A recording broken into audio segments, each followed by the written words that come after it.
বিয়ের 12 বছর পর ডিভোর্স, কেন বিচ্ছেদের পথে ঋষি দেবযানী? এবার আসল কারণ ফাঁস করলেন অভিনেতা। যিশু নীলাঞ্জনার পর এবার শোনা যাচ্ছে ঋষি কৌশিক এবং দেবযানীর বিচ্ছেদের গুঞ্জন। বিয়ের 12 বছর পর তারা ডিভোর্সের পথে হাঁটছেন বলেই খবর। কয়েকদিন আগে সমাজ মাধ্যমে একটি ছবি শেয়ার করে অভিনেতা লেখেন, মেরুদণ্ডহীন, আত্মসম্মানহীন, লোভী এবং আপাতমস্তক ভুল মানুষের সাথে পথ চলার চাইতে সারা জীবন একলা চলা অত্যন্ত সুখ, শান্তি এবং সম্মানের। এবার একটি ভিডিও শেয়ার করে তোলপাড় কাণ্ড বাঁধালেন অভিনেতা। ভিডিও বিস্ফোরক দাবি ঋষি কৌশিকের। 2011 সালে ভালোবেসে বিয়ে করেছিলেন ঋষি দেবযানী। এরপর একসঙ্গে কাটিয়েছেন 12টা বছর। তবে শোনা যাচ্ছে বিয়ের 6 মাস পর থেকেই নাকি তাদের মধ্যে সমস্যার সূত্রপাত, যদিও সেটা কাউকে বুঝতে দেননি তারা। সম্প্রতি নিজের ফেসবুকে একটি ভিডিও শেয়ার করে ইষ্টিকুটুম নায়ক, যা দাবি করেছেন তাতে কার্যত শোরগোল পড়ে গিয়েছে। ভিডিও শুরুতেই ঋষি বলেন আজ একটি ছেলে এবং মেয়ের গল্প শোনাবেন তিনি, যদিও সেখানে কারোর নাম নেননি অভিনেতা। সেই গল্পটা খানিকটা এমন।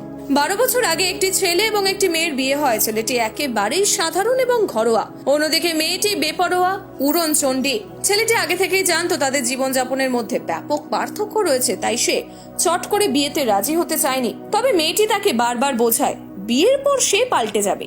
শেষ অবধি সেই কথায় বিশ্বাস করে 7 পাকে বাধা পড়ার সিদ্ধান্ত নেয় সে। এরপর বিয়ের 6 মাস খুব সুখে সংসার হলো। তবে এরপর থেকে শুরু হয় সমস্যা। ছেলেটি এবং মেয়েটির কাজের জগৎ আলাদা। মেয়েটি আইটি সংস্থায় ভালো মাইনের চাকরি করে, তবে ছেলেটির সঙ্গে কথায় কথায় খারাপ ব্যবহার করতে শুরু করে।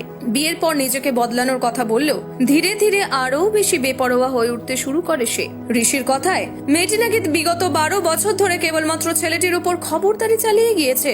এভাবে চললে জীবন শেষ করে দিতে হয় বলেন অভিনেতা। মেয়েটিকে এই নিয়ে কিছু বললে নাকি জবাব আসে, তুমি তোমার মতো থাকবে, আমি আমার মতো। ঋষির প্রশ্ন, যদি কারো টিউমার হয় তাহলে কি সেটা বাড়তে বাড়তে ক্যান্সার হতে দেওয়া উচিত? 12 বছর হয়ে গেছে মানেই অপেক্ষা করে যেতে হবে? মদ্যপান, ধূমপান, রাতে পুরুষ বন্ধুদের সঙ্গে পার্টি করা কি আধুনিক নারীর বৈশিষ্ট্য? অভিনেতার কথায় মেয়েটি নাকি সবার সামনে নিজেকে ভালো দেখায়, এদিকে লোকের কাছে দাবি করে স্বামী মানসিক ভারসাম্যহীন। ছেলেটিকে কথায় কথায় কাজের খোঁটা দেয় মেয়েটি।